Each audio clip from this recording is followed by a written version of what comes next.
them suckers to move. I ain't in the mood. Got me with the crew, let me do what I do. I tell them suckers to poof. Got me in the booth, lobby in the truth. Let me do what I do. Yeah, remember when the U come through, enter the music jungle. Or back with the block, I used to rock, I used to fumble. I still rock down, drop the ball where I want to. Welcome, ladies and gentlemen. My name is Manny. My name's Alberto. You're tuned in to the OnlyFights podcast, Episode 33. Oh yeah. What's up, man? What's going on, bro? How was your weekend? It was good, man. It was fun. Word? Had some good fights last night. Yeah, man. Had some good fights over in the boxing side of things, too. Also on Friday, we had some top rank boxing. Nice. With Jose Ramirez taking on Jose Pedraza. Two guys coming off of I'm sorry. Ramirez is coming off the Josh Taylor loss. Mm-hmm. Pretty bad loss. Pedraza's last loss was to, I believe, Lomachenko, and he's had some wins before this fight. But yeah, man, it was a pretty good fight. I thought Pedraza did well. People said he got robbed. I thought that was bullshit. Yeah. But I thought he did well, but not enough to win the fight. Ramirez, he was just the aggressor. But he took a lot of shots, man, a lot of unnecessary shots, and he's calling for the rematch with Josh Taylor. But I think we all know he's moving up to 147. So Yeah. But it was a good fight, man. You had in the co-main. I think I'm starting to figure out what ESPN and Top Rank is doing. Like, they're not putting all their best fights in the main card now. They're kind of separating them, kind of like how the UFC would do it with their early prelims, regular prelims, and then main card. And they'll have like a feature prelim. More or less, like they'll have like a feature fight in all of them. Yeah. Because this is like the second time in a row that they had a pro debut for the co-main. Yeah. Like the co-main was a pro debut. It's not even like a big name. Yep. A kind of a big name. Richard Torres. He won a silver medal in the super heavyweight division, rather, right. In Tokyo for USA. Mm-hmm. Comes in and he takes on a guy, Alan Melson, who's 6-4 with only 3 knockouts, and I guess he's a cruiserweight originally, but he moved up to heavyweight to fight this guy, and yeah, it was a really weird fight. Like a lot of sloppiness, a lot of it was kind of hard to watch. He does get him out in the second round. He drops him like 2 times. Mm-hmm. A lot of headbutts. Yeah, there was a headbutt that actually opened up a really bad gash in First round? Torres's forehead, and it was kind of like a nice welcome to the pros. It was really bad. Damn. But nonetheless, he gets the second round stoppage in his pro debut. So nice. That's Richard Torres, Jr. So the guy that got cut ended up winning? Yeah. But like I said, man, it was a real sloppy fight. Yeah. Before that, we had Jose Gonzalez taking on J.L. Santissima. Didn't really, see much to say much. Mm-hmm. But, he gets a 9th round stoppage. The Gabriel Flores and Abraham Montoya fight, that was interesting. Gabe Flores coming off a pretty bad loss in his last fight, coming in, and he did all right. A lot of holding against Montoya, but it was a pretty even fight, pretty close, and a lot of people weren't too happy about the decision. One judge saw it even, and 2 others saw it 96-94 for Gabe Flores. Like I said, not too good look of a fight to come back, especially after his loss. Yeah. He did a lot of holding, and Montoya, he you can argue that maybe he won this fight. I don't see where this really puts Gabe Flores. Right. But we'll see where he goes on from here. A lot of other fights that I didn't get to watch, but that was the Top Rank card. Yeah. Saturday was hard keeping up with the zone because I was watching the UFC. Yeah. But so Chocolatito Gonzalez was supposed to fight Estrada for the 18th time, something like that. But I think he had COVID, or I can't remember. I'm sorry. I don't know if it was an injury or COVID or related or something like that. But Yeah. in steps in Julio Cesar Martinez, who is, I think, a division smaller, Mhm. but he's an exciting fighter, and he decided to move up in weight. Not only did he move up in weight, but he actually missed weight. I think by like a pound and a half. Wow. Yeah, which is a little excessive when they're what weight class is this? Flyweight. Yeah, that's like 120, something like that. 118. Yeah. I can't remember. Um, but it was a pretty good fight, man. Like, you know, Julio Cesar Martinez, he was came in with a really fast start and really trying to push the fight, but Gonzalez, man, he did what he had to do. Like he took most of the rounds and did it kind of comfortably. Yeah. Um I didn't really see Martinez having too much success except maybe like in the first two rounds or something like that, but um yeah, man, he once again proven like why he's a pound for pound, been in the game for forever, man. Yeah. And yeah, excited to see where he goes from here if he does get that Estrada fight back. Now they only fight twice so far, but both fights were like fight of the year candidates. I Mhm. think they might have won fight of the year too, both of them. I can't remember, but yeah. The zone, it seemed to put on a pretty good card. Like I said, it was hard to keep up, hard to watch it because I was so tuned into the UFC. But Yeah. the co-main of that fight was really good, man. Mauricio Lara taking on Emilio Sanchez. Mauricio Lara, if y'all remember, like he knocked out Josh Warrington like 2 years ago over Mhm. in the UK. It was a real huge upset. So ever since then he's been looking pretty sharp. Well, he only rematched him, and that fight would go on in a head clash, but he was looking good in that fight. And in this fight, uh, it wasn't expected to go the distance, and it definitely did it, man. In that first round, they came out swinging, and right away, Mauricio Lara dropped Sanchez like a minute into the fight, man. Um, Gets up and he's just really trying to get that knockout. He's head hunting, going crazy, taking some shots in the process, and he's getting tired. After that first round, he had his mouth open and he was breathing heavy. And in the second round, I think Sanchez was really taking advantage of that, doing good work.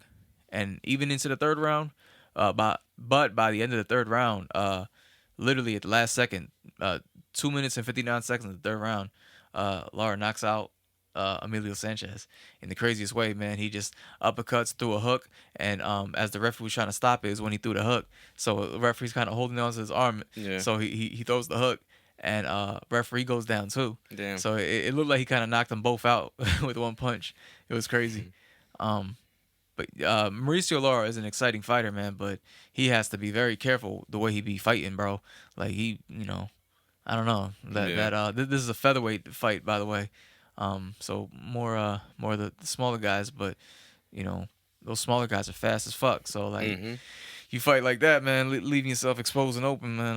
That's not gonna be a good you know good night in the office for the dude. You know what I'm Or saying?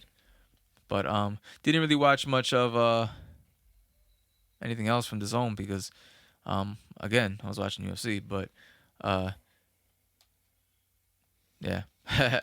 Did see some of the what's it called, the highlights and stuff. Looked yeah. like a good card. I would say that the zone had a real good night of boxing on Saturday. Um, Also UFC 272, Yep. right? Yeah. Overall, it was it was all right. I don't know if it was I don't know if it was the best pay per view. Yeah. You know what I mean, of the recent ones, especially because well we didn't get to talk about it, right? Because it happened after we recorded that Rafael Vaziv got Yeah. COVID, so he wasn't gonna fight in the co-main event, and I was like kind of confused at why that was a 5-round fight, But then I remember it's because remember that was originally supposed to be a fight night, A main event. a main event fight night. So it was always supposed to be a 5-round fight. So when they moved it to this card, they kept it as a 5-round fight, Right. and it made sense as well because obviously there was no belt on the line last night. Yeah. So, and then what was kind of annoying, fucking Islam, opens his mouth and starts talking shit to RDA, basically saying that he's willing to step in, and then I guess he ends up not taking it, and that's what Dana White said in the press conference. He pretty much said that they asked him what happened. He said, "Yeah, we offered Islam the fight, and he turned it down." And Wow. even after he was like, talking shit as if he was gonna, Yeah. you know what I mean? And he was there anyway because they still had one guy on their team that fought last night. Yeah, I seen it. Khabib's cousin, Umar. I'll probably start with that fight. I think that was like the feature of the early prelims, the very first ones. Mm-hmm. Khabib's cousin, 26 years old, Umar Nurmagomedov, took on Brian Kelleher. He's like a UFC veteran. He's like 35 years old. He's been around for a while. He's got like over 30 pro fights. So this was a featherweight fight, but I guess Umar's natural weight is bantamweight. I think he took this fight late notice or something, so that's why they're fighting at featherweight, I guess. Oh, okay. But he definitely doesn't got his striking definitely isn't there yet. Like, and the fight wasn't very, didn't last very long. From what I saw, Umar's striking doesn't look very good at all. Like his hands, he did have pretty good kicks though. Like, he threw a couple leg kicks that looked pretty good, but he definitely got that Russian gene where he just mauls guys because it didn't take very long for him to take him down, and then same thing. I feel like we've been seeing a lot of it lately. Yeah. They just fucking get on him. They take the back, and the way they take the neck so quick. Like once they get on the back. And we see the difference compared to like some of the fights, like some of the other fights that happened last night, where where fighters struggle to get the neck like on the back, Right. and then like these Russian guys just do it out of nowhere. They just snatch it and like fucking get their arm under there, and they don't even before they know it, they're tapping. So yeah, that was pretty good. That was a pretty good performance by that kid. He's 14-0, 26 years old. He's gonna be in bantamweight division, so I'm sure we're gonna hear a lot about him. Right. And it's just another guy that Khabib's coaching. I think he's got like 4 or 5 guys right now on his team that he's coaching. Like he's pretty much their head coach. Wow. And it's pretty crazy. I know he's got a really good record as a coach so far. That's crazy because like a lot of times like people who do good can't teach. It's usually like people who teach can't do it. People who can do it can't teach. Yep. Not can't, but likely or unlikely, I should say. So he's kind of like he could do both. You know what I mean? Mm-hmm. Where he could actually do it and teach people to do it. That's major respect, man. Yeah. But there's also all the guys that came up with him in the same system, and Yeah. it would be interesting for him to see him take like an American that doesn't have like that wrestling background, Right. and then teach him like the Russian way. Like That'd be dope. Yeah, if he could do that, then that'd be really interesting. That'd be really Because like I said, most of these guys, they still it's still impressive, but they all came up under the same system basically, like their whole lives, Right. like the same type of wrestling and shit. Which it was just I could see a lot of fighters being interested in doing something like that because we see it now more than ever. Like all those fighters that don't have like some kind of like wrestling background, like at the college level, they struggle so much against wrestlers. Right. Like it's like the biggest thing. No matter how good of a striker you are, like if you don't got some kind of like background in college or like wrestling background, they struggle. You know what's funny about that? Like I remember he offered to train Jake Paul. Oh, Khabib. Khabib. That probably would have been the first American that he would have trained. Yeah, that's crazy. But yeah, I would like to see him do that, and I don't put it past him. I could see him doing that. He's still young. If he really wants to be like a real coach, like serious coach, like he got a lot of time to get a couple guys and groom them. So moving on, couple good prelim fights. We had Marina Rodriguez versus Yan Xiaonan. Really good fight. This was pretty much like a title eliminator. Rodriguez was ranked number 3, and Xiaonan is ranked number 4. Rodriguez is 16-1, and Xiaonan was 13-2 before this. really close fight. Hard to judge for sure. Xiaonan seemed to be, I think, doing better in the first round. She seemed to be quicker in the first round. Yeah. Especially like her leg kicks. Like her leg kicks seem so fast and powerful. And she seemed to have the faster hands, like straighter hands. Rodriguez seemed to kind of like loop her punches a lot. But pretty even. Rodriguez was definitely applying the pressure the whole fight. And that's been a big thing too lately. Like it's just like how it looks. Like, you know what I mean? I guess Right. if you're moving forward the whole time, it looks like, I guess in boxing too, right? We talked about that last week, I feel like. Yeah. Like if you're moving forward, it looks like you're winning or you know what I mean? Like I guess it has to be like a subconscious thing that like walking your opponent down. Yeah, type viewers shit. are watching. Oh, he's moving forward and he's moving backwards. So this has to be like, it has to be good for the guy going forward. Because yeah, in the first round, I think I would give the first round to Xiaonan. They both had their moments, and then later towards the fight, I think Xiaonan maybe was getting a little tired, or maybe she was just hurt. But Rodriguez seemed to be putting it on her, a lot better, finding her range more, and I think using that reach advantage she had. But looking at the numbers, hold on, let me pull them up right on here real quick. Yeah, I thought Shannon won the fight, but I mean, if you remember, I also said I wasn't feeling the way Rodriguez was fighting. So Yeah. what does that say? So she has a better percentage in total strikes and significant strikes, and also I forgot about this. She had 2 takedowns. So even numbers wise, But those were both in the third round, right? what The takedowns. I think no. I don't think they're in the third round. Cause I feel like she lost the third round for sure. Xiaonan, I think, lost the third round. It had to be in the first or second. But it was a good fight either way. I think Rodriguez is probably gonna get the title shot next. Well, I guess after I think Carla Esparza is fighting Rose next, and I guess Rodriguez will be next. But I think she deserves it. She's fought a lot of. There's not a whole lot of big names in the strawweight division, but she's fought most of them. Fucking Michelle Watterson and Amanda Ribas, and pretty much beat them all pretty good. So that was a fun fight. The prelim feature was another good one. Another up and comer, Jalen Turner, took on Jamie Malarkey. Malarkey, right? Yeah. Jamie Malarkey. I know Malarkey's been around for a little bit. Jalen Turner, I think this is his second or third UFC fight.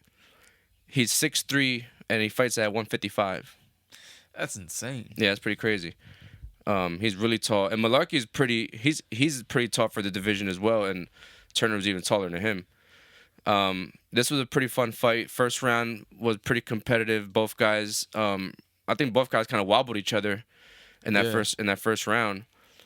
Second round was more of the same, and Malarkey was definitely taking the bigger shots. I think right to the face, and then it seemed like he was taking them well until he wasn't. Pretty much like it seemed like he was taking them well, and then he just got hit with I think a right hand to the temple, and then he went down, and Turner jumped all over him and got the finish.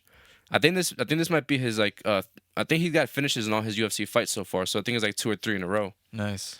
I hope he slowly works his way up. I know he's young as well, so I hope I hope they don't throw him up to the lions right away. Right. Yeah, I was looking up Jermell Charlo's height because I just figured if he was in boxing, he would basically be in the 154-pound division. And Jermell's 5'11", so damn. And he's considered pretty tall for his division. Yeah. So. Yeah, it's like my height. I'm 5'11". And he, the guy he's fighting Castaño again. Mm-hmm. Castaño's like 5'7". So if you could just imagine, if Jalen Turner was a boxer and he fought Castaño, my God, there'd be a crazy height difference and reach. I mean, even in the UFC, obviously, there's a couple lightweights that are a lot shorter. Wow. And his build, he just looks like an athlete. Like that guy looks like he'd be like on the football field or something if he wasn't fighting. All right. But yeah, so that was a good fight. So on to the main card. Speaking of football. Yeah, right. We had Sergey Spivak versus Greg Hardy. It's crazy how Greg Hardy keeps getting put on these fucking main cards, pay per view. Like shit, man. And then like the guys that beat him still can't get like on fucking main cards. It's crazy. But yeah, so Greg Hardy coming back after I think the Tai Tuivasa loss was his last fight. Yeah. Where he got knocked out pretty bad. So you know he came in this fight, and you know I was expecting to see him, you know, throwing the big bombs, but he really seemed like he couldn't get anything going. Like he looked so much bigger than him. He looked a lot bigger, and that was like the whole talk of the week for him, which it kind of seemed like excuses. You know what I mean? Like it seemed like he was giving excuses pretty much. He said that he came in fight week at 290, and you know had to cut down to 265. Crazy. And he kind of was saying it like he wanted us to feel bad for him. But I'm like, well, it's not like you did it. That's like so inexcusable. It's like you didn't know you had this fight. Like, what the fuck? Like that's your fault if you're that heavy. He just needs to lose weight overall. You can't just try to cut weight, you know, a week before. Like it's not gonna happen. He said he walks around at 300 pounds. It always baffles me how like, I mean, it's one thing if you're in the smaller weight classes, but like you're a fucking heavyweight dude. Like, there's no reason for you to like, I don't know. That's just crazy to me, man. Yeah. Like, and we've seen guys like slim down like that. Like Derek Lewis did it. Remember, Derek Lewis is real big, and yeah, I remember he talked about he had to cut a lot of weight before, and he like pretty much, you know, lost his big belly. If you look at Derek Lewis' early fights, he had like a huge belly. Right. And you know what I mean? He put down the weight, and Greg Hardy just looks, but he's just a massive man. Man, his legs are fucking enormous. Right. So yeah, so he looked really strong. He was throwing some leg kicks that looked pretty strong, and then you know, Sergey got a hold of him and just started ragdolling him. Like it was pretty crazy. It was very impressive. Yeah, it was.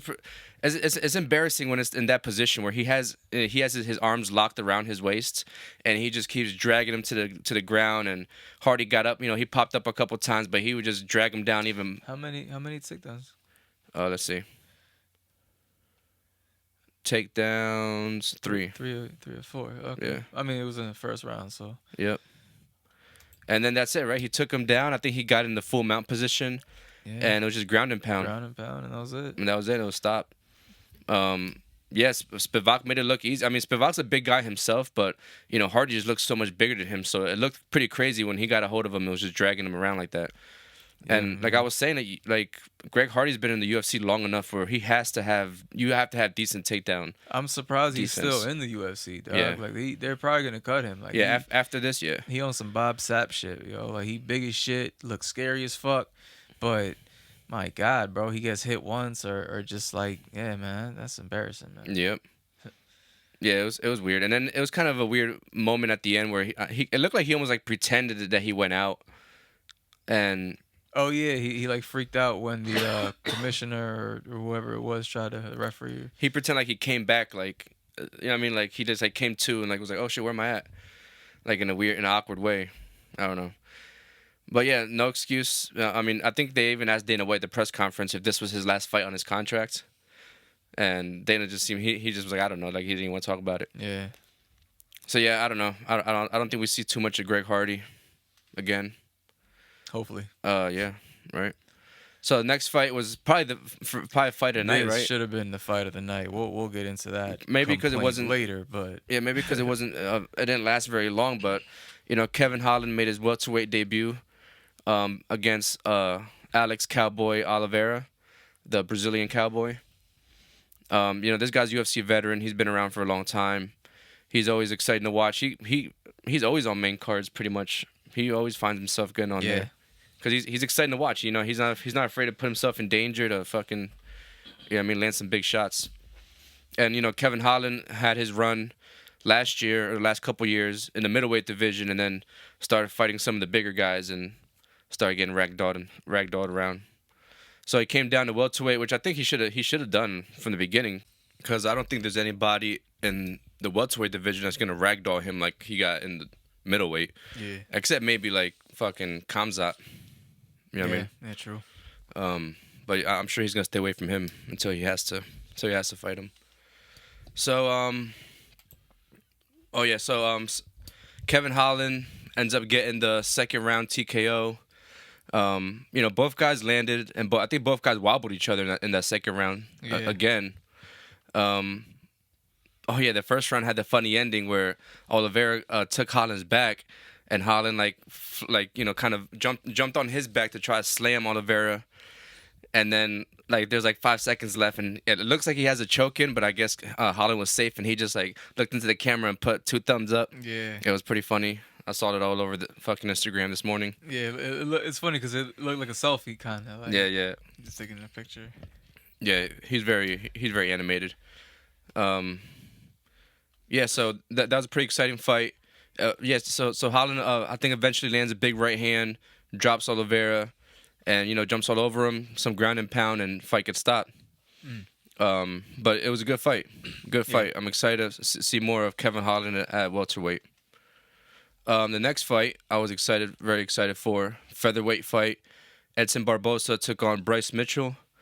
This was Bryce Mitchell's first like step up in like competition, like really big competition, especially striker wise. Taking on Edson Barbosa, a lightweight legend.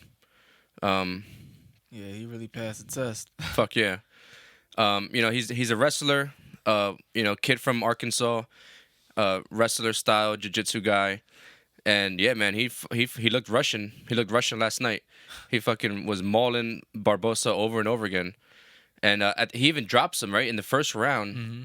The first take, that's how he initially gets him down. He actually like drops him with the left hand, and jumps all over him. Gets the first takedown and pretty much is on him the whole first round. And it's pretty much the same story throughout the whole fight. He's able to get him down in every round. Let's see how many takedowns he had. 4 takedowns, 100%. So that's really good.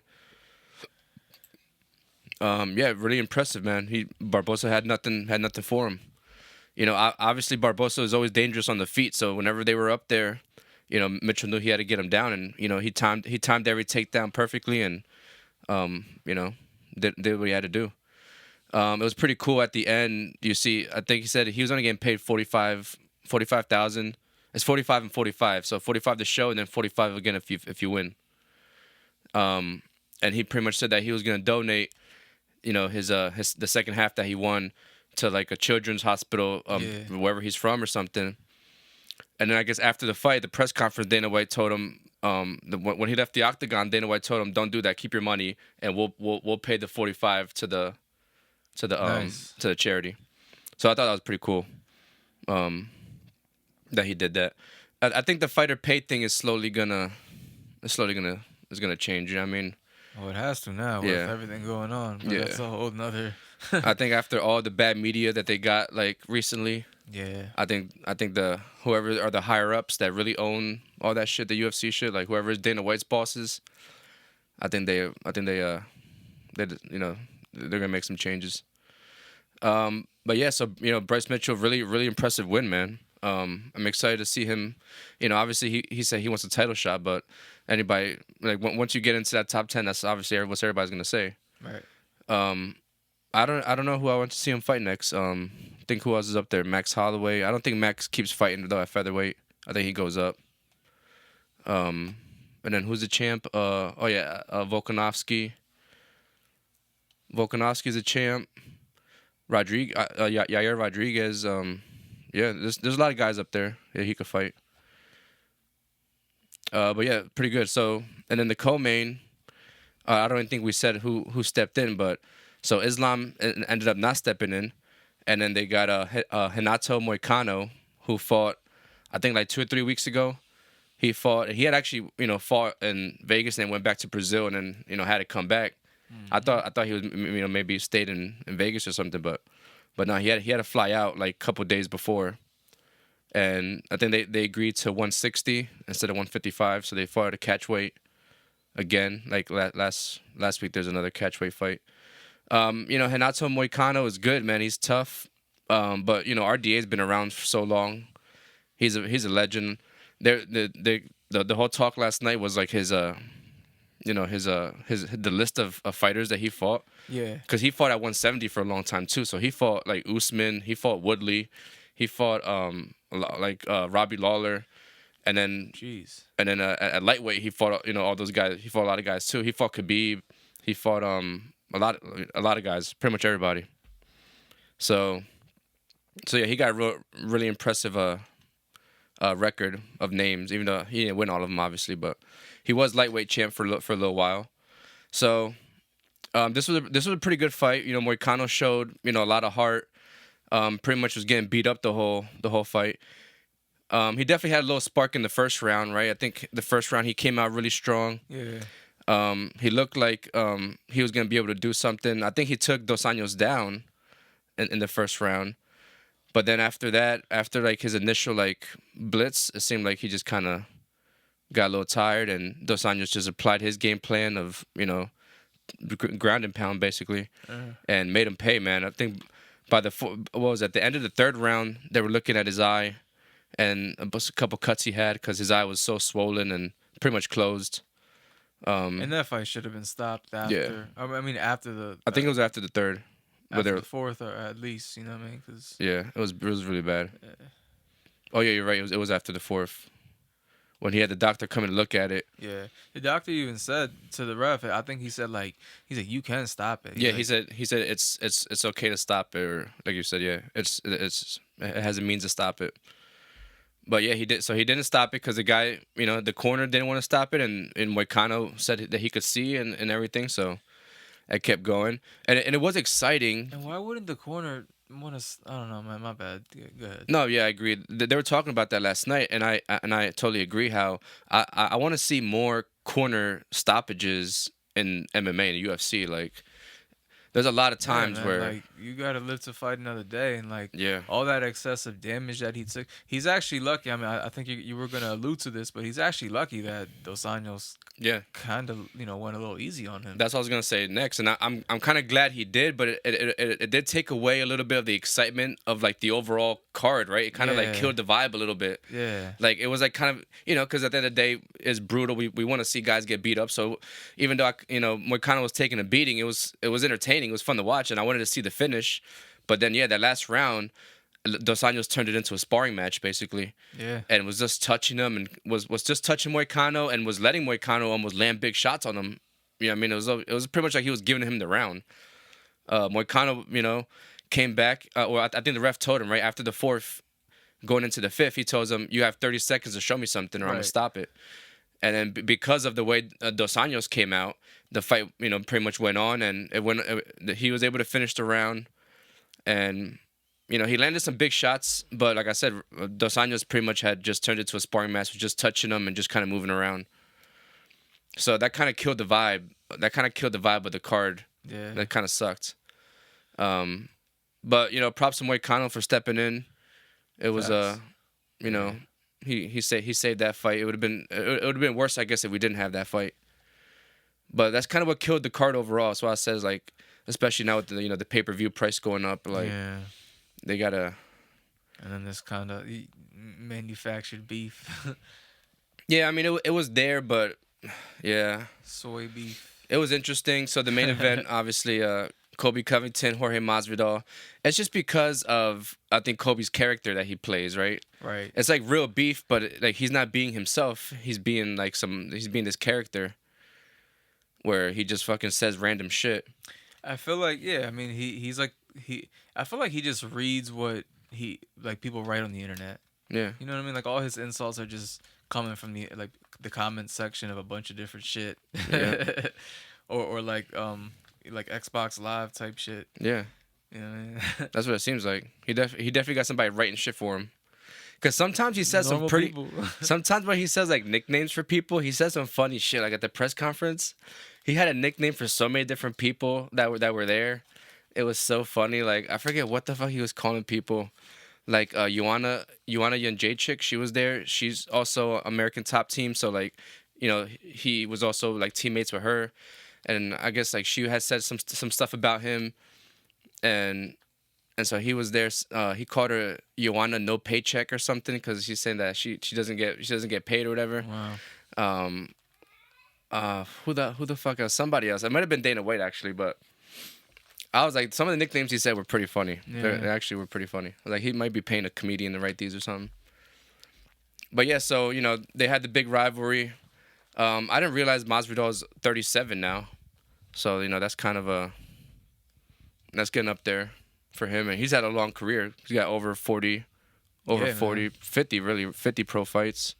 50 fight. Well, I That's guess crazy. last night was his 51st. Yep. Yeah, that's a lot of fights.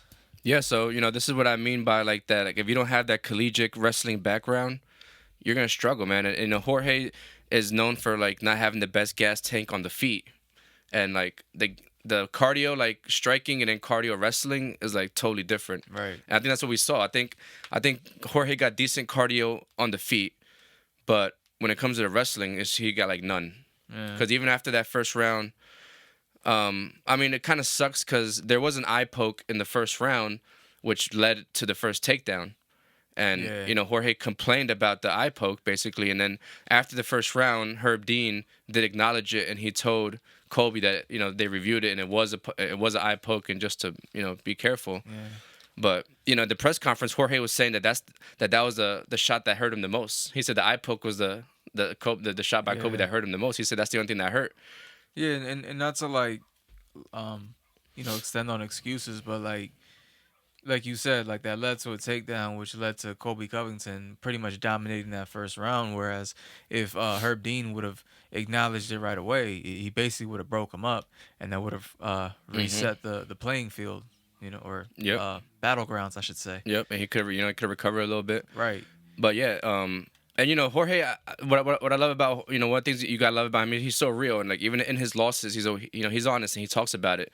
So in the press conference, and I didn't know this, but he said that him and Herb Dean like have some kind of history. They have bad history apparently. Oh wow. Him and Herb Dean. So he was like, yeah, he's like, Herb Dean is not what I think of when I think of like a top notch refereeing or whatever.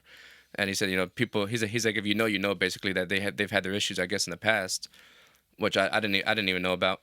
But yeah, Masvidal was pretty honest in the press conference and said how like that first takedown when Kobe got that position on him, when basically he took his back and had his back for Yeah. a good like 2 minutes. Masvidal said that kind of like fucked him up like mentally, you know what I mean?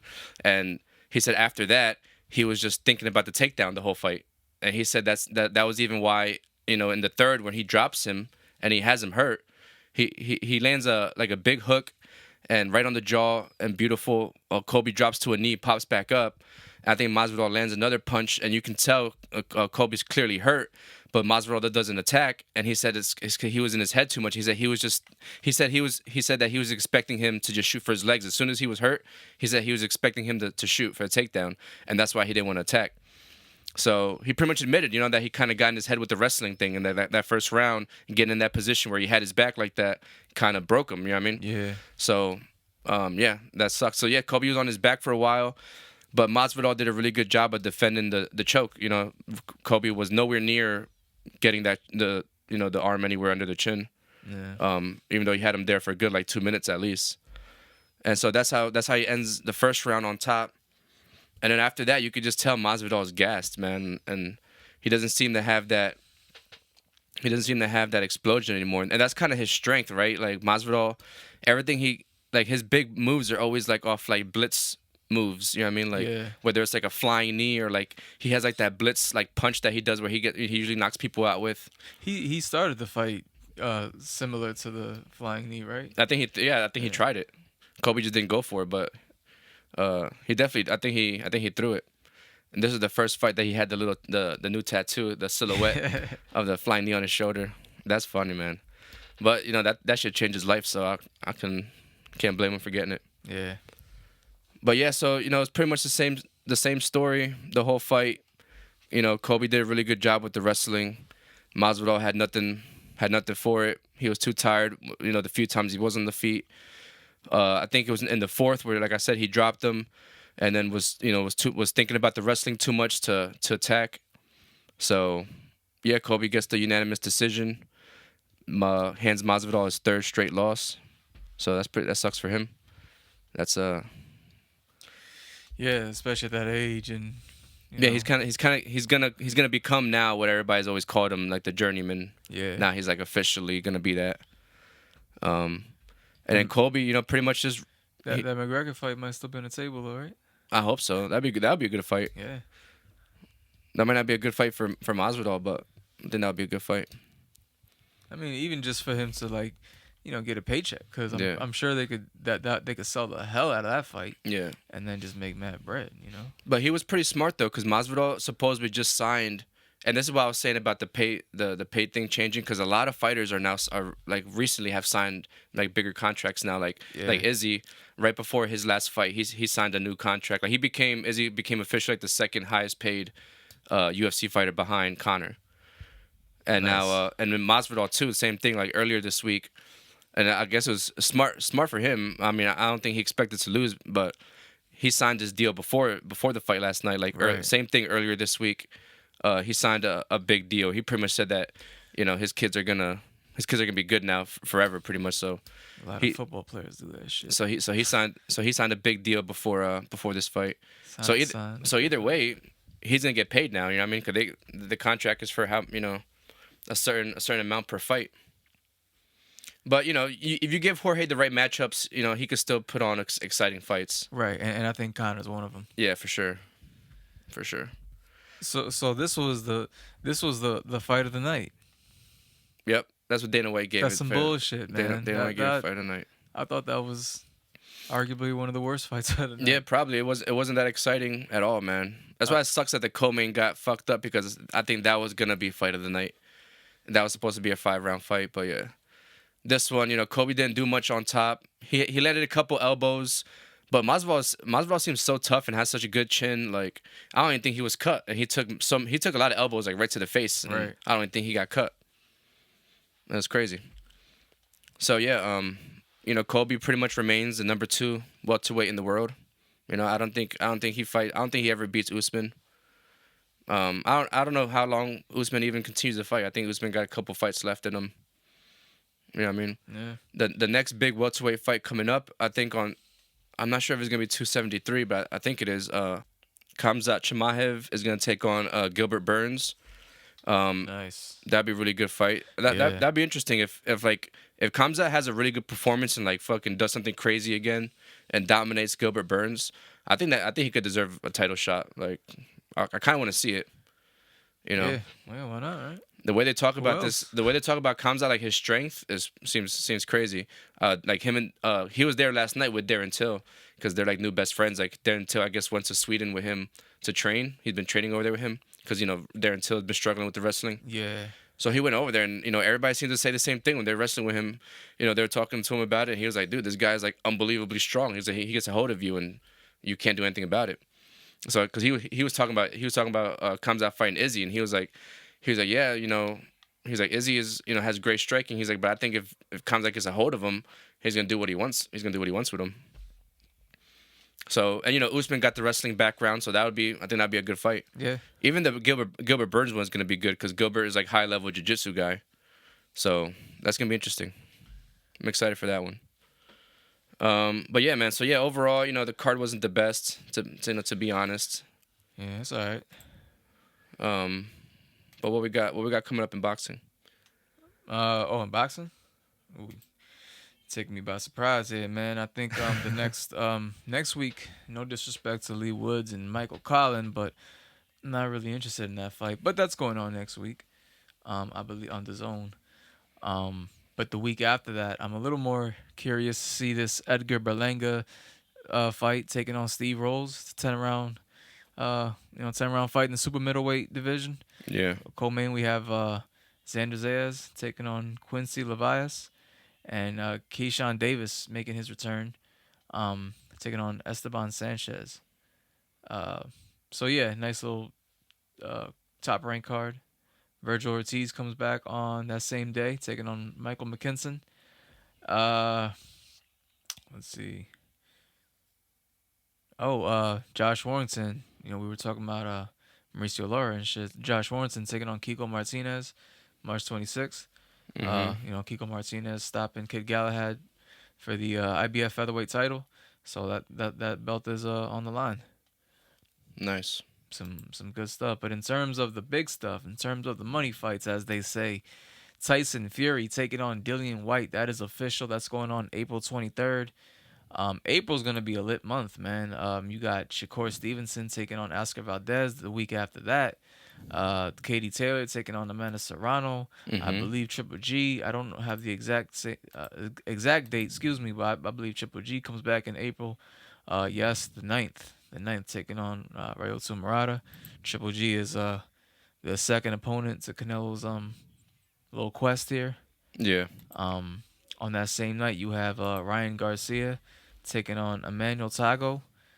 The return of King Rai, April 2nd. I'm going all over the place here, but Savannah Marshall taking on Femke Hermans for Marshall's WBO middleweight title. That should be the fight that sets up the Clarissa Shields fight then. Yeah. Um, let's Nice. see. Still in April, man. April 16th. Errol Spence taking on Ugas. That should be a good one. You remember Tank's last opponent, Isaac Cruz? Mm-hmm. He's gonna take on Yorkis Gamboa in the co-main. Nice. So that should be a pretty cool fight. Um, And they announced the fight for Tank, didn't they? Rolly, yeah, I don't have the date on hand, but he's gonna be fighting Rolly Romero. I'm gonna be honest, I'm not too crazy, man. I haven't been crazy about Isaac Cruz and crazy about Rolly, man. Like Yeah. I want to see Tank fight the guys at 135 that we all want to see him fight. Yeah. You know what I mean? So make it happen, Floyd. But yeah, moving on into May, of course, Cinco de Mayo weekend on May 7th, Canelo Alvarez returning to take on Dimitri Bivol. That's gonna be a good fight, man. Oh yeah. Canelo was in the building for that DAZN card, and he can't remember if I mentioned that or not, but he was basically talking about how he liked working with Eddie and how he wants to continue working with Eddie. They asked since he's moving up to 175 to fight another champion, does he want to be undisputed? Yeah. He's like, yeah, sure, why not? And he also you know brought up what he was saying earlier about how everybody else needs to fight each other. Did you see like that original interview when he said that? He was like in the gym getting wrapped up, I think so. and Yeah. he was like, I just love how he did it because he's like these other guys need to fight each other, and then he looked away, and then he looked back and he's like, and I fight the winner. Like he did that wave. He's like, and I'll fight the winner. Like whoever I don't care. Like, but he's basically saying I don't care who I gotta fight. Just it's the winner though, and like. Just the way he's like waving it off, like, Yeah. bro, I'll just fight the winner. That's true though, right? Because it seems like so many of these guys think that they deserve to wait for Canelo or something. It's Yeah, like, and Canelo's what's like, nah. All these what's guys fight pissing each me off other. is like, so the narrative behind Canelo needing to fight all these guys is going to automatically present the argument that he's ducking, because it's like he can't fight them all at the same time. So okay, if he fights Bivol and Beterbiev and Triple G again, then he's ducking Charlo and Andrade and Benavidez.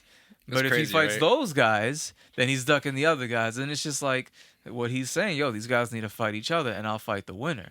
And this You is know what I'm over saying? like 3 weight classes, right? Like this is like so many different. Yeah, pretty much, pretty much. I mean, 4 if you want to count cruiserweight. Yeah. Here's another thing. I forget. Somebody mentioned this a while back, but a while back, Usyk said that he would fight Canelo at cruiserweight. Yeah. Or that wasn't a while back. That was somewhat recent. That was with the Makabu talks. But Yeah. and a much more while back, Spence said he'd move up to 160 to fight Canelo, and it's just like you got all. So if you take that into consideration, you have guys from 147, guys from 160, 168, 175. And all the way up to heavyweight, because Usyk's a heavyweight, Yep. even though he said he'd fight him at cruiserweight. But it's just like, bruh, do your own thing. It's crazy, Yeah. man. It's insane. So no matter what, they're always gonna say he's ducking somebody. He has to be, because they're not fighting each other. You know what I'm saying? So Yeah. the fact that they're not fighting each other is literally making Canelo a duck by like people's definitions. Yep. You know what I mean? Because he just can't fight them all. You know what I mean? Yep. But yeah. Anyways, Canelo's gonna be taking on Dimitri Bivol. If he gets past him, he's gonna. Well, I guess regardless, he gets to move back down and fight Triple G Yep. for the third time. And then I think there was talks about taking on John Ryder, who None, most recently, who'd he beat? I'm Danny Jacobs. He beat Danny Jacobs a few weeks ago. So yeah, man. But Canelo's being busy. I hope he can. I feel like he's inspiring some of these younger guys too, man. Like to be busy and to stay active. And I think we're getting past that era of like trying to protect your O. You know what I'm saying? Especially as like a lot of these fighters start taking L's, like Teofimo Lopez and um, guys like that. I don't know. I'm hoping. I'm hoping. Yeah, I think it's a little bit more on guys like that, like Teofimo, who took that loss recently, and I think he got inspired the young kids to like keep going. Yeah, facts. And I mentioned that because he's one of the guys that was really fighting top guys, Yeah. especially in that division. Like where I say like Tank wasn't, and some of these other guys. But uh, yeah, man. What's next for UFC? Oh yeah, so next week we actually got like 3 fight nights in a row coming up. Wow.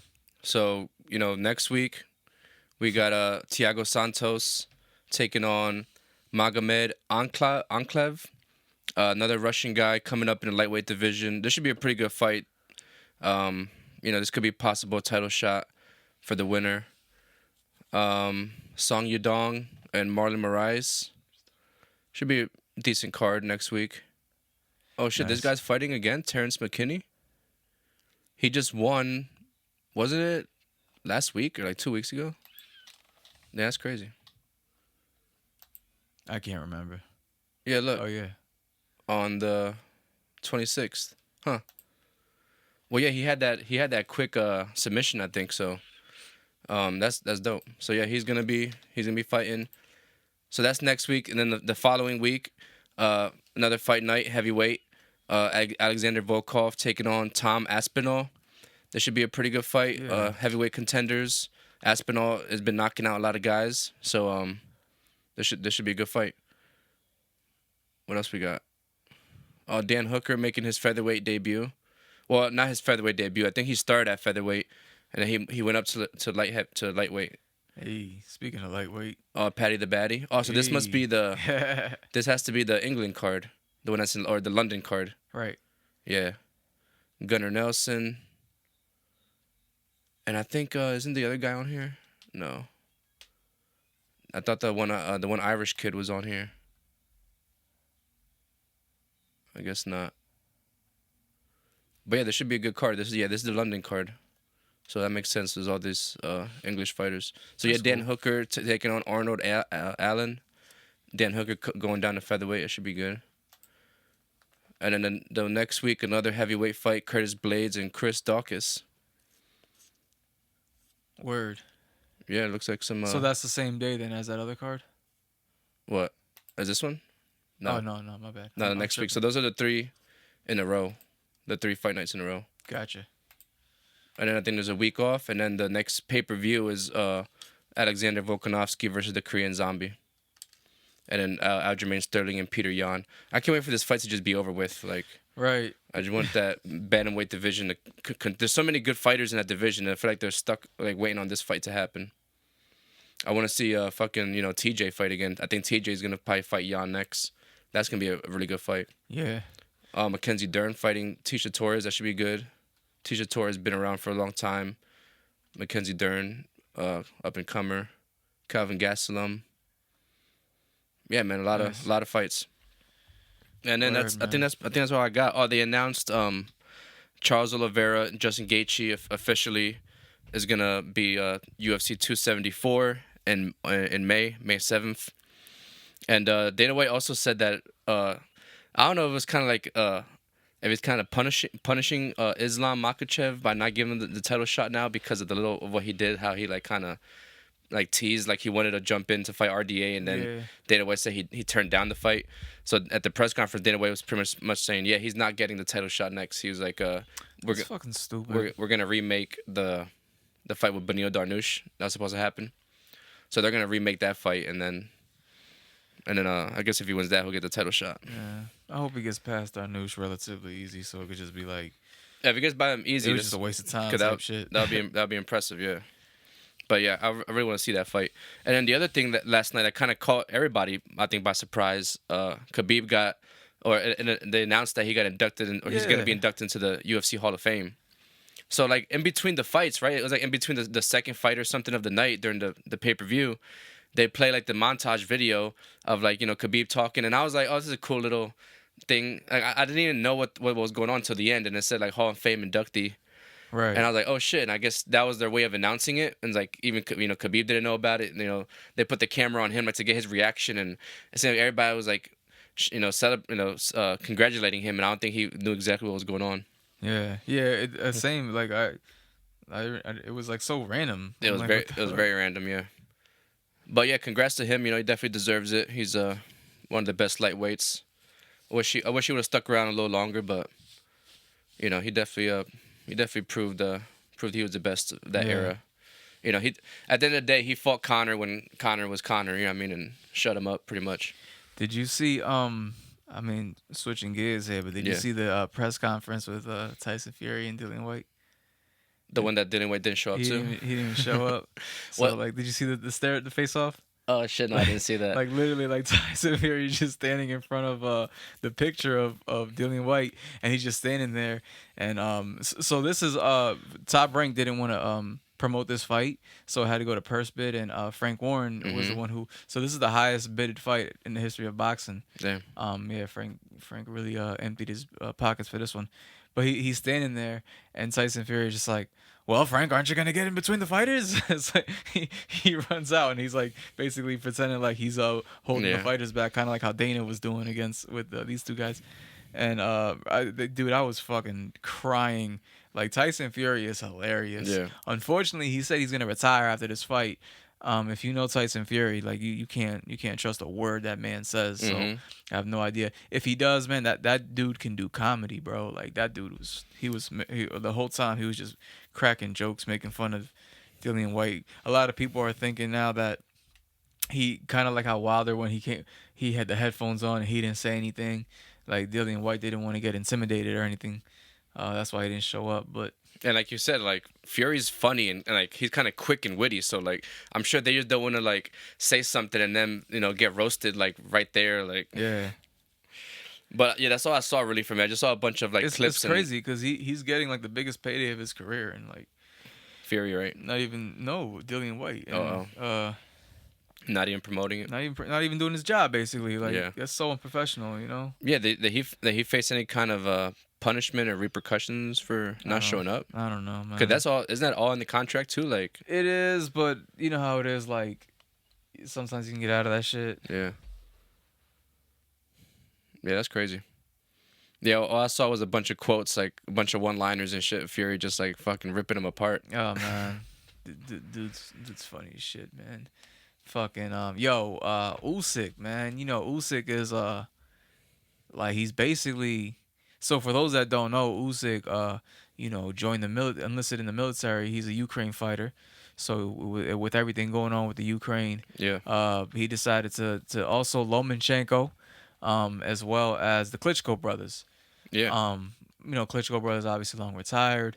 Vitaly Klitschko being the mayor of one of the cities, one of the right? cities And, in Ukraine. yeah. Forgive me for my ignorance or whatever, but yeah. So these guys are like literally fighting for their country, and they're both basically saying like, especially Usyk. Usyk basically said, "Look, this is what I'm doing. Like I'm not even thinking about boxing." Yeah, And which is obviously upsetting for the fans, but like as a human being, man, you can't be any more inspired and just yeah, like wow, man, I'm amazed by the bravery and the compassion and the pride that he's taken in his country. yeah, Because think about it, man, he can easily just be out here making money and reaping the benefits and then donating and doing things like that, doing yeah. it kind of the easier way. But he wants to fight and protect his country, and that says a lot about him and Lomachenko and all those guys, Fuck and yeah. as well as others. Because I seen like Ukrainian like soccer players like or football Mhm. players and all that stuff like it so it my heart goes out to those guys, man, and a huge salute to the those warriors. But Fuck yeah. in terms of boxing, how this affects the sport, like obviously we're not going to get that AJ rematch. So Yeah. Eddie Hearn said he wants to get AJ like an interim fight to keep him busy and keep him in title contention. And I think to myself, what better opponent? What second best timing? Right. Other than now to put him up against Wilder. Yeah. AJ versus Wilder right now is this is the second best time to do it. The best time to do it was when they were both undefeated champions. Mm-hmm. The second best time to do it is when they both took some losses and neither have of to them bounce have back. belts, right? What's that? So neither of them have belts right now. Right. That's crazy. Fury took Wilder's belt and Usyk took AJ's. Yep. So like, and they're both in the same position. They both have 2 L's, right? Yeah. Yep. And they both have to bounce back. So it's like, now would be such a beautiful time to see these guys go at it. That'd be crazy. You could argue maybe a better time because now they actually have something to prove in in desperate sense. Because especially for Wilder, man, you could say like Wilder, he's already considering retirement. So yeah. I don't know, man. I'd love to see him fight. I think he's still got something in him, just not against Tyson Fury. Yeah, for sure. Yeah, but you got anything else? No, I think that's it. That's all I got. Word. Yeah, man. I mean, there was a lot of topics, but so if we missed some, it's all good. We'll post some shit on Instagram or something. Yeah. Anyways, we thank you for tuning in. My name is Manny. My name's Alberto. This is the Only Fights podcast, and we out. Peace. Peace.